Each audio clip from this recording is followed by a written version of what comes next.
जय गुरुदेव।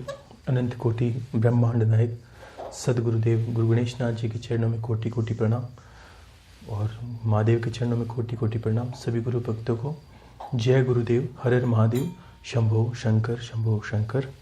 और आज का जो विषय है भूमिपुत्र मंगल, जो मंगल देव हैं उनके पर, इनका तो जितना वर्णन किया जाए उतना कम ही है। बहुत विशालता है इनकी, विराटता, कहानियाँ पीछे, इनका रहस्य है जीवन का और बड़े विचित्र रहस्य हैं इनमें। अगर मंगल की वर्णन किया जाए और मंगल की दशाओं का वर्णन किया जाए तो इतिहास भरा पड़ा मिलेगा।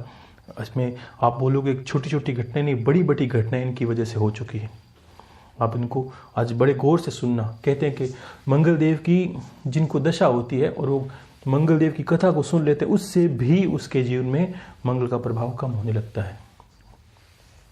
देखिए, मंगल ग्रह, इनका रंग हो गया लाल और ये इनका जन्म की कहानी आपको थोड़ा सुननी है। अलग अलग पुराणों में अलग अलग है, मैंने सही तरीके से बताऊंगा आपको, जो अच्छे से सुने आपको पता चलना चाहिए ये क्या है।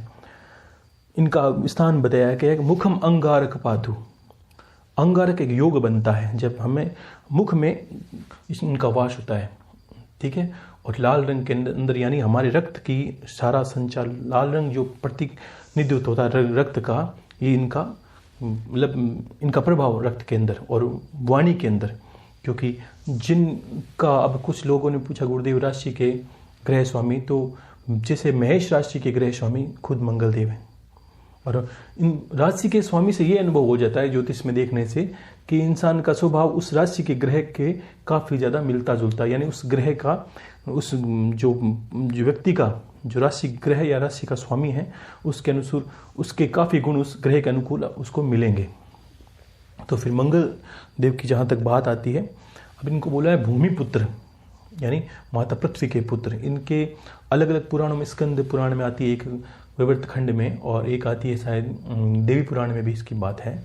तो इनको सुनिए। एक जो वास्तव में जो ऋषियों ने जिसको सत्य माना है, दोनों ही अपनी जगह भूमिपुत्र को दर्शाती है, फिर भी आपको उनको जानना है क्योंकि इनकी दशा का प्रभाव भी 7 वर्ष तक कम से कम रहता है। इनके स्वभाव है कि इनका स्वभाव उग्र होता है। अगर जिनकी राशि के स्वामी स्वयं मंगल हैं, जैसे मेष राशि के स्वामी मंगल हैं, तो क्रोधी स्वभाव के इंसान होंगे। वो सुनने की क्षमता कम रखते हैं, बोलते ज़्यादा हैं, किसी की बात को सुनते नहीं हैं। और एक ने आपने गौर किया होगा कि एक बच्चियों में और लड़कों में काफ़ी एक मांगलिक दशा होती है। ये बहुत बड़ा मतलब इसका कारण होता है और इसके कारण के प्रभाव से बच नहीं सकता इंसान कोई मांगलिक दशा से। तो पहले आपको उनको सुनिए कि इनकी उत्पत्ति का कारक क्या है। देखिए, जो पुराण थे उनमें बताया गया है कि एक अंधक नाम का असुर, अवंतिका नहीं, उज्जैन नगरी की बात बता रहा हूँ मैं। अवंतिका नगरी में की बात थी कि अंधक, अब जो अंधकासुर है उसको भी अंधक बोला गया है, जो भगवान शिव का शिवांश भी है अपने आप में। उनका एक पुत्र हुआ था कनक नाम से। वो पुत्र बड़ा असुर और आताताई था। उसने इंद्र भगवान को द्वंद्व मतलब युद्ध के लिए ललकारा और इंद्र भगवान उनसे युद्ध किया और उसको मार दिया। किसको? अंधकासुर के पुत्र कनक को, दैत्य को इंद्रदेव ने मार दिया। अब अंधकासुर था, वो प्रचंड था, बहुत तेजस्वी, मतलब बहुत ज़्यादा क्रोधी स्वभाव का था और बहुत ज़्यादा उग्र था और ताकतवर भी था। तो इंद्र भगवान डर गए थे और डरने के बाद उन्होंने महादेव की शरण ली और महादेव को कहा कि मेरी रक्षा कीजिए। तो महादेव और अंधक का युद्ध हुआ, काफ़ी लंबे युद्ध चला था इन दोनों का, क्योंकि वो भी शिवांश थे तो जल्दी से वो हारने वालों में नहीं थे, क्योंकि उनका अंदर भी शिव का अंश था, राक्षस थे फिर भी। तो फिर क्या हुआ कि उन दोनों के युद्ध में महादेव की जब उग्रता में पसीने से जो बूंद गिरी थी ललाट से, वो उग्र होकर वो अवंतिका नगरी उज्जैन में गिरी थी। और आज कुछ बातों का एकदम आसानी से समझ लेना कि उज्जैन में गिरी। तब उज्जैन में एक मंदिर है, बहुत प्रसिद्ध मंदिर बोला, जिसको नाम है मंगलनाथ। इस मंदिर में एक विशेष पूजा, मतलब कोई भी अगर जाता है, इसमें एक, अभी तो पता नहीं करते हैं नहीं करते, पहले के समय अभी भी करते हैं शायद ही, कि इसमें एक भात पूजन होता है। भात, जो चावल होते हैं उस चावल को भात बना के, जो मांगलिक दशा वाला इंसान है जिसके मंगल का प्रभाव है, वो एक बार वहाँ जाने से, पूजा करने से उसका प्रभाव बहुत ज़्यादा उसमें सकारात्मक हो जाता है, नकारात्मकता से सकारात्मक की ओर हो जाता है। तो ये प्रभाव मंगलनाथ मंदिर में मंगल देव की उत्पत्ति इसलिए अवंतिका नगरी बताई गई है। उनकी बूंदों से वो बूंदें गिरी और पृथ्वी माता ने उसको ग्रहण किया और वहां से ही मंगल देव की उत्पत्ति हुई और महादेव ने नवग्रहों में स्थापित कर दिया। ठीक है, इससे पृथ्वी माता की पुत्र हो गई है। और दूसरे में देवी पुराण में ये कहा गया है कि जब हिरण्याक्ष जो राक्षस है, जो हिरण्यकश्यप का यानी प्रहलाद जी के पिता का, जिसको बोलते हैं पिता का बड़ा भाई, हिरण्यकश्यप का बड़ा भाई हिरण्याक्ष था, जिसने पृथ्वी माता को पूरा कब्जे कर लिया और कब्ज करके पूरी पृथ्वी माता को समुद्र के तले में छुपा दिया। आपने भगवान विष्णु के 24 अवतारों में एक नाम सुना होगा, वराह अवतार, जिसमें हैग्रीव जैसे उन्होंने बनाया था, वराह अवतार। अब वराह अवतार के अंदर भगवान हिरण्याक्ष को नाखूनों से मारकर पृथ्वी को जल से ऊपर लेके आए थे। ठीक है ना।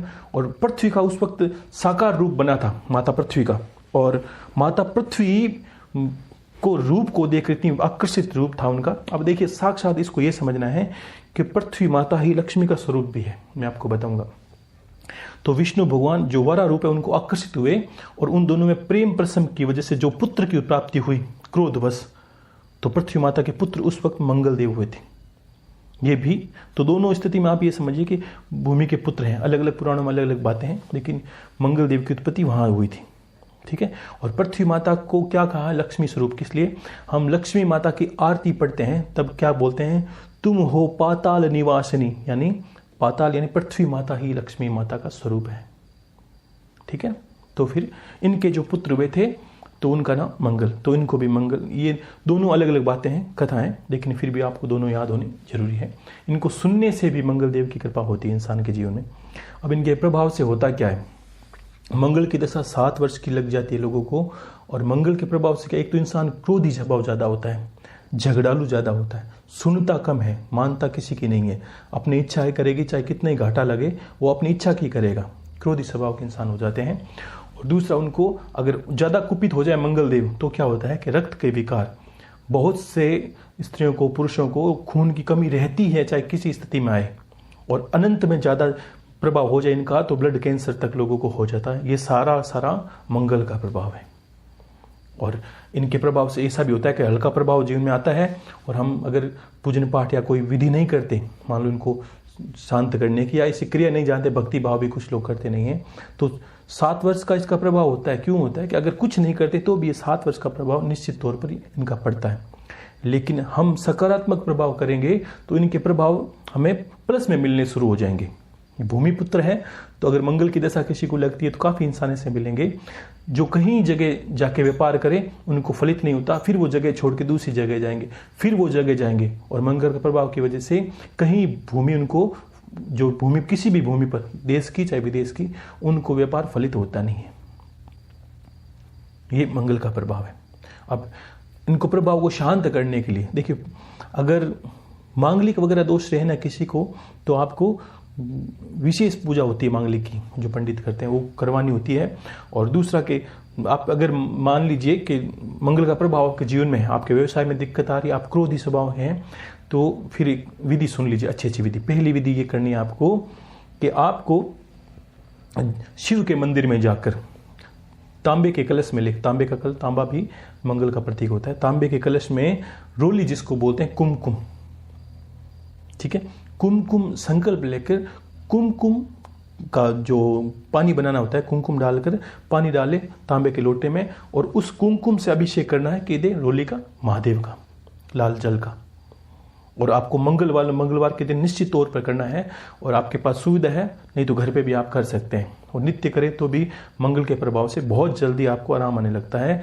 महादेव को एक तो मोली चढ़ाएं, मोली बांधे शिवलिंग पर, और रोली का जल, ये जो जल है, गंगा जल ले लीजिए, चाहे इसमें कुमकुम मिलाते ही लाल हो जाता है, तांबे के पात्र में लेकर महादेव को अभिषेक करना है, और ये संकल्प लेकर करना है कि हे महादेव, मेरे मंगल ग्रह आपकी शांति हो, ताकि आपके जो जल अर्पित किया है इसलिए किया है कि मेरा मंगल ग्रह मेरे अनुकूल हो जाए, मेरे शांत हो जाए, जीवन में इसका प्रभाव मेरे सकारात्मक हो जाए, ये प्रभाव को फलित होता है।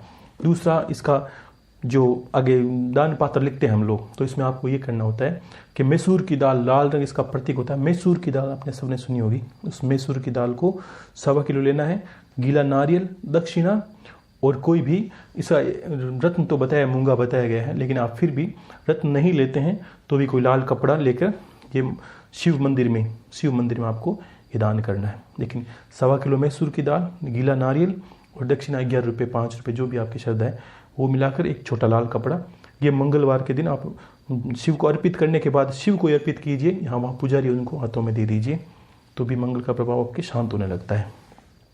ऐसा मंगल का प्रभाव होता है। दूसरा होता है कि देखो ऋषियों ने कुछ चीज़ें बनाई, इसको विशेष अच्छे से समझ लेना कि हमारे जो वार आते हैं 7 वार, सोमवार सोम यानी चंद्रमा को समर्पित है, शिव की पूजा करने से चंद्रमा शांत होते हैं। मंगलवार हनुमान जी का दिन है, अगर हनुमान जी की उपासना करते हैं, इनका लाल वर्ण है, हनुमान जी को हम ऐसे लाल सिंदूर वगैरह चढ़ाते हैं तो भी मंगल ग्रह का प्रभाव में शांत होता लगता है। हनुमान चालीसा का पाठ करते हैं तो भी मंगल का प्रभाव शांत होने लगता है। कोई भी लेकिन नियमित करना होता है, जब आपको लगे कि दोषित है। और हनुमान जी का तो ऐसे ही हिंदू धर्म में आप जाना ही चाहिए, कहीं अगर मंदिर हो तो आपको मंगलवार हो तो आप विशेष तौर पर जाना चाहिए। तो आराम से जाइए और उनको कुमकुम वो सिंदूर वगैरह चढ़ाते हैं हनुमान जी को, तेल सिंदूर मिला के, तो इससे भी मंगल का प्रभाव शांत होता है। लेकिन हर विधि में आपको देखो संकल्प के बिना सब चीज़ें विफल हो जाती हैं।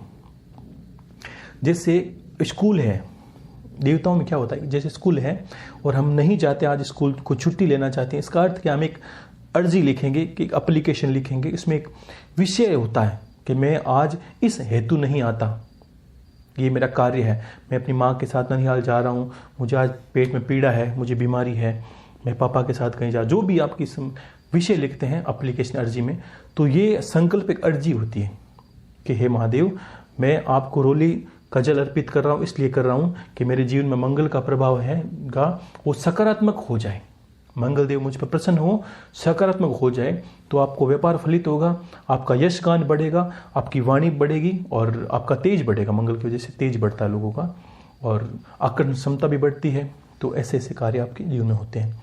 और रही बात मांगलिक दशा की, देखिए आप एक बात सुनाता हूँ, थोड़ी गौर से सुनना। आज मांगलिक दशा में एक वर्णन है कि अगर लड़की को मांगलिक दशा हो जाए या लड़के को हो जाए तो मंगल इसकी होता है कि मंगल के प्रभाव के समय में या मंगल का जो समय होता है मंगल ग्रह का, उस दिन कोई बच्ची या लड़का या लड़की जन्म लेते हैं वो मांगलिक कहे जाते हैं। अगर मांगलिक लड़के का या लड़की का विवाह मांगलिक लड़के से, लड़की है तो लड़के से और लड़का है तो लड़की से करवाना होता है, अन्यथा दोनों के जीवन में एक तो भयंकर कलेश होगा और दूसरा कि दोनों में से एक जान हानि होगी दोनों की।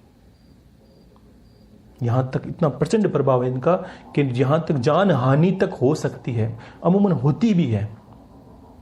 तो ऋषियों ने इस पद्धति को मांगलिक लोगों को क्या किया, जैसे किसी लड़की का मांगलिक है और लड़के शादी कराते हैं तो लड़के को बहुत ज़्यादा खतरा रहता है। अगर लड़का मांगलिक नहीं है तो लड़के को पूरा खतरा रहता है कि उसकी जान हानि होने का और उनका परिवारग्रस्त जीवन अच्छा चल ही नहीं सकता। अगर लड़का मांगलिक नहीं है तो ये स्थिति होगी, लड़का मांगलिक है लड़की मांगलिक है तो कोई दिक्कत नहीं है। अन्यथा लड़की का विवाह पहले क्या करवाते थे, जो पुरानी पद्धति उसमें घट स्थापना यानी कलश के साथ लड़की विवाह करवाते थे और पूजन के बाद उस कलश को कहीं विसर्जित करके तोड़ फोड़ देते थे, यानी एक बार विवाह हो जाता, दूसरा पीपल के साथ उसका विवाह हो जाता। और इसका प्रभाव ये देखने को मिलता है, मांगलिक लड़की का विवाह आज भी किसी मांगलिक जो मंगल का प्रभाव है मांगलिक है उसका विवाह किसी पीपल से या किसी पेड़ से करवा दिया जाए और 24 घंटे 36 घंटे या हाईएस्ट 15 दिन है उसमें उस पीपल के सारे पत्ते झड़ने लगेंगे और आपको नया पीपल लगाना पड़ता है, क्योंकि जिसका विवाह उस होते ही उसका सारा मंगल का प्रभाव उस पर चला जाता है। और उससे पहले पद्धति थी, ये पीपल की पत्ती चली थी, उसके बाद घट स्थापना घट से विवाह करने की चली थी।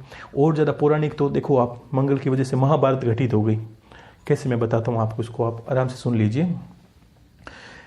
कि जो शकुनी होते हैं, अब पूरी महाभारत शकुनी पर टिकी हुई है, उसका षड्यंत्र है। शकुनी के जो बहन थी गांधारी, जिसका विवाह धृतराष्ट्र के साथ हो, गांधारी का विवाह धृतराष्ट्र से हुआ था, लेकिन होने के बाद जब भीष्म पिता का या इनको भीष्म पिता को पता चला था कि गांधारी पहले से विवाहित है। अब ये बात किसी को नहीं पता गांधारी का विवाह किसके साथ हुआ। गांधारी पहले से विवाहित थी क्योंकि गांधारी एक मांगलिक स्त्री थी। तो शकुनी के पिता ने क्या किया कि गांधारी का विवाह एक बकरे के साथ करवाया।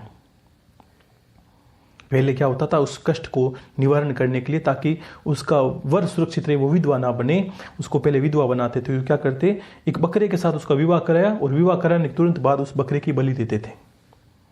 बकरे की विशेषता नहीं, आप किसी भी पशु की बलि देते हैं, वो ऐसी पद्धति थी। उसके बाद पेड़ों से करवाने लगे, किसी से करवाओ उसका प्रभाव तुरंत आता है। और लड़के से करवा दिया तो 2-3 महीनों में अनुभव करोगे कि लड़के की स्थिति खराब होने लगती है,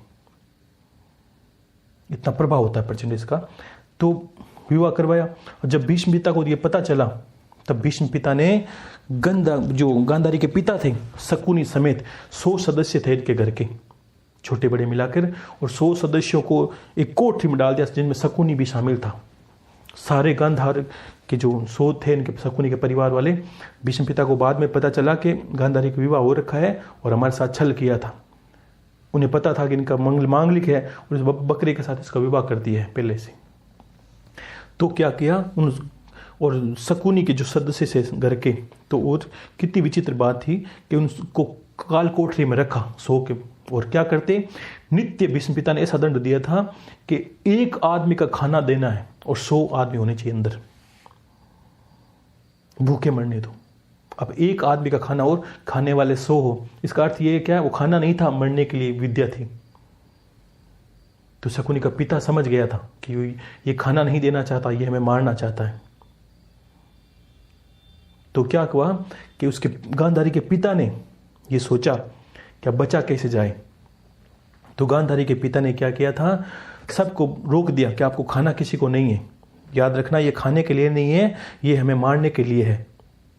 तो इससे अच्छा कि इस ऐसा झगड़ेंगे, अगर एक हिस्से का खाना और 100 जने खाने वाले, कोई नहीं खा पाएगा, सारे के सारे मर जाएंगे।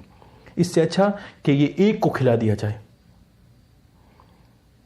तो उन्होंने सब ने इकट्ठा होकर कहा कि हम सब मरने वाले हैं, और शकुनी सबसे छोटे थे, बोला था कि तुझे ये खाना खाना है। अब शकुनी रोज 1 आदमी खाना होता और वो सिर्फ शकुनी खाता, और शकुनी के देखते देखते उसके परिवार के एक मेंबर मरता गया और सारे के सारे मरने थे। और पिता ने उसके शकुनी के मरने से पहले उससे एक वचन लिया था कि क्या लिया था, कि मेरे मरने के बाद मेरी हड्डियों के पास से, ये महाभारत में जो पास से चले थे वो तंत्र के पास से थे कि ये तुम्हारे कहने से चलेंगे और मेरी हड्डियों के पास से बनाने हैं, और इस पासों के रूप में मैं तेरे पास रहूंगा सदा। और मैं चाहता हूं कि हमारे वंश का नाश किया है, तुझे इस वंश का नाश करना है। देखो पीछे तो परमात्मा के लेखे बिना हो नहीं सकता कोई बात के, जो रचित परमात्मा बिना कोई रच नहीं सकता, शकुनी का कोई महत्व नहीं है। लेकिन ये बात को याद रखना है कि मंगल का प्रभाव कितना प्रचंड था। पूरी महाभारत में मंगल और शनि का प्रभाव प्रचंड था, इतने लोग इसलिए मारे गए थे, खून की नदियां बह गई थी।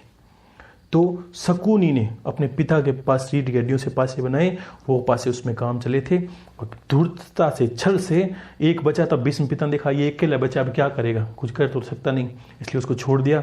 तो उसने अपने इनकी शरण ले ली, इनकी शरण में पड़ा रहूंगा जब तक इनका नाश नहीं कर दूं। और सारा वीर शकुनी का फैलाया हुआ था, क्योंकि उसने पिता ने पहले ही उसने वचन ले लिया था कि मैं इसके परिवार का अंत कर दूंगा, एक बीज को नहीं रहने दूंगा। और शकुनी को पहले से ही पता था कि पांडव श्रेष्ठ हैं, कृष्ण भगवान सब श्रेष्ठ हैं, और इनके पक्ष में ले जाऊंगा तभी ये मारेंगे। ऐसा वेर फैलाया, भीष्म पिता तक को नहीं छोड़ा, सब मारे गए। अब कितना आप पीछे जाओगे तो आपको यही पता चलेगा गुरुदेव सब मंगलदेव की प्रभाव की वजह से हो गया। ना गांधारी बकरी से शादी करती, ना भीष्म पिता कुछ करता, ना शकुनी कुछ करता। देखो कहानियां तो इस तरह की होती है कि एक एक से जुड़ी ही रहती है इंसानों के जीवन में। तो ये मंगल का प्रभाव है, मांगलिक प्रभाव से इतना प्रचंड प्रभाव होता है। कभी इसको जीवन में आप हल्के में नहीं लेना होता। अब ऐसा ध्यान रखना कि जिस धर्म में हम रहते हैं, जिस धर्म को ऋषियों ने हमारे लिए बनाया, उसमें ग्रहों का विशेष स्थान है। क्योंकि हम आज ये पाश्चात्य जो संस्कृति उसको ये तो जान गए हैं कि 31 दिसंबर को हमारा नया साल लगता है, जबकि आपको पता होना चाहिए हम हर पूजन पाठ, अपना जन्म तिथि, ईश्वर के जो जन्मदिन है वो सब तिथियों पर मनाते हैं। तो हमारा नया वर्ष भी तिथियों पर ही होना चाहिए। हम तिथि को महत्व देते हैं, तिथि विशेष को। मुहूर्त का बड़ा विशेष होता है, थोड़ा समय बदलता ही काल का पैरा चलने लगता है, और थोड़ा समय बदलता है शुभ होता है। वो पाश्चात्य संस्कृतियों में नहीं होता, वो दिन को दिन की तरह देख से, हम हर चीज को मुहूर्त की तरफ से देख से। इसलिए आपको ये मंगल के प्रभाव को जानना है। और ये शिव की उपासना से शांत होता है। महादेव की उपासना विधि बता दी मैंने, रोली से किस तरह अभिषेक करना है। आप संकल्प लेके घर पे करते हैं तो घर पे करें, नहीं था शिवलिंग पर जाके करें मंदिर में तो और ज़्यादा अच्छा प्रभाव मिलता है। लोटा भर के ले जाएं, नहीं तो लोटा साथ में ले जाएं, वो मंदिर में मिल जाता है। और सारी चीज़ें लेकर वहाँ पर अभिषेक करते हैं तो आपके मंगल का प्रभाव शांत होता है। और आपको फिर भी मंगलवार के दिन महादेव के मंदिर में बैठकर अगर आपको जाप करने की इच्छा हो तो माला से नहीं, मानसिक जाप कर सकते हैं। ओम भोम भौमाय नमः ये मंत्र है, भूमिपुत्र है, भौम बीज मंत्र है इनका। जैसे चंद्रमा के लगता है ओम सोम सोमाय नमः, ऐसे ही इनका लगता है भौम बीज मंत्र है इनका, ओम भौम भौमाय नमः। तो ये करने से शांति मिलती है। और एक चीज़ और मैं कल बताने वाला था कि सबको एक मंत्र आपको याद रखना है। ग्रहों के प्रभाव सारों में ही कुछ चीज़ें ऐसी होती है जो सामान्य इंसान को करनी ही चाहिए। अगर वो किसी तरह की हो, आपको नहीं लगता प्रभाव है कि नहीं है, तो भी आपको जानना ये भी जरूरत है। इसमें नवग्रह शांति का मंत्र है, ये सबको पता है, फिर भी आप अच्छे से सुन लीजिए कि ब्रह्मा मुरारी त्रिपुरांतकारी भानु शशि भूमि सुतो बुद्धश्च गुरुश्च शुक्र शनि राहु केतु सर्वे ग्रह शांति करा भवंतु। पूजन करें तब उससे 5 मिनट पहले हम गुनगुनाते रहते हैं कुछ भी, तो आपको ये मंत्र याद रखना है और कभी गुनगुना दिया करो चलते ही। पूजन के वक्त बैठे हैं 10 सेकंड नहीं लगते, 5 सेकंड नहीं लगते। ब्रह्मा मुरारी त्रिपुरांतकारी भानु शशि भूमि सुतो बुद्धश्च गुरुश्च शुक्र शनि राहु केतु सर्वे ग्रह शांति करा भवंतु। नवग्रहों का नाम लेने से आपका यजन पूजन भी श्रेष्ठ में श्रेष्ठ होता है। इसलिए कभी भी पूजा करते हैं तब नवग्रहों की पूजा पहले की जाती है। जब कुल देवता वगैरह उनकी पूजा से भी पहले नवग्रहों की पूजा की जाती है। क्यों? नवग्रह सही दिशा में रहे तो भी हमारे जीवन के सारे कार्य सफल होते हैं इंसान के जीवन में। तो ऐसे नवग्रहों की प्रधानता जीवन में मिलती है। और इस तरह मंगल देव हैं, ठीक है। और आप जान गए मंगल देव के बारे में। और ये स्तुति है, ये मंत्र है, ये भी करते रहिए। और एक कवच होगा, मैं लास्ट में आपको एक कवच भी बता दूंगा। वो कवच कर जिसमें ये कहाँ ग्रह स्थापित रहते हैं शरीर में, ये चलते ही आपको कुछ कुछ चीज़ें जीवन में उतारनी है। हर चीज़ एक एक याद करते जाइए। धीरे धीरे आपको एक ऐसी मतलब आदत सी हो जाएगी कि हाँ ये तो नित्य पूजन का मंत्र है, ये करना है, ये गुरु ने बताया ये करना है। जो जीवन को सफलता देते हैं, जो जीवन को आगे बढ़ाते हैं, जो जीवन में बाधाओं को रोकते हैं, वो चीज़ें नवग्रह हैं। रावण ने अपने जीवन में सर्वश्रेष्ठ कार्य क्या किया था कि नवग्रहों को अपने अधीन किया था। अधीन का अर्थ ये नहीं होता है कि बंधक, ये हमने सुना है बंधक अर्थ उन्होंने प्रसन्न कर लिया था, इतना प्रसन्न कि वो चाहे वैसे ही वो ग्रह चले जाते।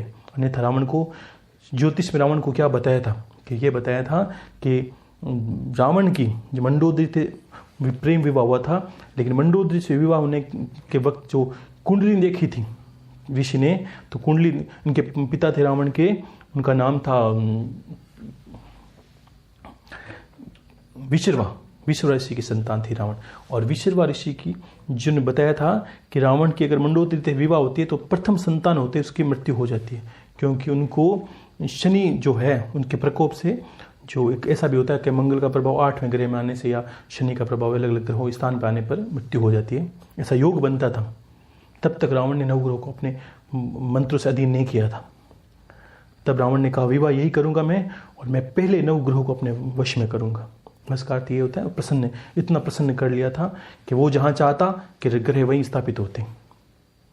बहुत बड़ी बड़ी विद्याएं थी रावण के पास तो, और महादेव की, क्योंकि वो उसने महादेव की भक्ति कर रखी थी। तो फिर ऐसे ही ग्रहों का प्रभाव नहीं होता जीवन में, बहुत ज़्यादा प्रभाव होता है हमारे जीवन में। छोटी छोटी जो चीज़ें होती है ना, हम करने वाले होते हैं, कोई बाधा आ जाती है, कोई अच्छा कार्य करने जाते हैं, कोई परेशानी हो जाती है, अचानक कोई किया काम फ़ायदा हुआ नहीं, ये छोटी छोटी चीज़ें ईश्वर को नहीं ग्रहों को समर्पित होती है। कि हम बोलते हैं जिसको दिन ग्रह की पीड़ा है, या जब कोई व्याधि आती जाती नहीं है, और असाध्य व्याधियाँ सब के सब ग्रहों की वजह से आती है। ज़्यादा कुपित हो जाते हैं। और हर ग्रह देखिए सबसे ज़्यादा प्रसन्न कब होता है, हर ग्रह की एक प्रसन्नता की विशेषता होती है कि आप भक्ति करते हैं तो अब सब ग्रह आपके, मान लीजिए गलत दिशा में बता रहे हैं या गलत आपकी कुंडली में आज जगह पर आ गए हैं, फिर भी आपको इतना कष्ट नहीं देते जितने सामान्य इंसान को देते हैं जो पूजन पाठ नहीं करता। और जो यजन पूजन करता है उसको इतना कष्ट होता भी नहीं है, ठीक है। और धीरे धीरे सामग्री जो बताई वो सामग्री आप नवग्रहों की लिख लेना, ताकि आपको ये समझ में आ जाए कि लास्ट में मैं जब सारे ग्रह पूरे हो जाएंगे तब आपको एक विधि बताऊंगा, जिससे आपको हर इंसान को जीवन में एक बार ये कार्य करना ही है कि अपना तुला दान करना है। इससे इस जीवन के और पुण्य पीछे जन्मों के काफ़ी कष्ट शांत हो जाते हैं। इंसान में एक नव निर्माण का कार्य मिलता है, उसे नए जीवन की राहें खुलती है, काफ़ी पीड़ाओं से मुक्ति मिलती है उस जो तुला दान करते हैं हम। तो आपको एक एक ग्रह को समझ लेना है, किस ग्रह में क्या अनाज लगता है, क्या विधि लगती है, तो उससे भी आपको शांति मिलने लगती है। तो फिर समझ गए सभी लोग। और कल मैं जो आगे ग्रह हैं उनके बारे में बताऊंगा। एक एक चीज़ को आराम से सुने, विस्तार से सुनने की कोशिश कीजिए, समझिए। और ज्ञान आपके मस्तिष्क में ठहरना जरूरी है, ध्यान रख लीजिए कि आपको पता होना चाहिए कि मैंने, अब देखिए आपको पता चल गया कि सूर्य के दोष से क्या होता है, चंद्र के दोष से क्या होता है, मंगल के दोष से क्या होता है। तो ये भी होता है, ग्रहों की शांति से भी आपकी पीड़ाओं का अंत हो जाता है। बहुत ज़्यादा जो अब कुछ लोग ऐसी बीमारियां होती है, आपने देखा कि मंगल ये भी है, वात रोगों का कारक भी ध्यान रखना। वात रोग किस लिए कि जो वायु विकार हैं, जैसे लोग माताओं बहनों के घुटनों में दर्द होता है, जगह जगह जॉइंट होता है, पेन होते हैं, जिसको आप अपनी भाषा में बोलोगे जे गंठिया अर्थराइटिस बोलते हैं, रोमेटो अर्थराइटिस बोलते हैं, और एक ऑटोइम्यून डिसऑर्डर बोलते हैं। ऐसी बीमारियां चली जो ब्लड के संबंधित है, खून के संबंधित है, और ये सब की सब मंगल के प्रभाव से होती है। वात रोग जितने भी होते हैं सब मंगल के प्रभाव से होते हैं। तो ये मंगल की जो शांति से ये सब चीज़ें आपके शांत होने लगेगी, और आपको दवा भी लगने लगती है। काफ़ी बार हम औषधियाँ बहुत लेते हैं, दवाई भी लेते हैं, आयुर्वेदिक भी लेते हैं, वो जब ये कार्य करते हैं तब दवाई लगने लग जाती है, क्योंकि बाधा यहीं आती है हमारे जीवन में। बाधा को मिटाएंगे तो जीवन भी सफल हो जाएगा। और बाकी आप भक्ति तो कर ही रहे हैं, सबको ज्ञान होना चाहिए इंसान को कि हाँ किस रास्ते पर चल रहा हूँ, मेरी कोई बाधा नहीं आए, इसलिए आपको सबको बताया गया है। जय गुरुदेव, हर हर महादेव, शंभो शंकर, शंभो शंकर।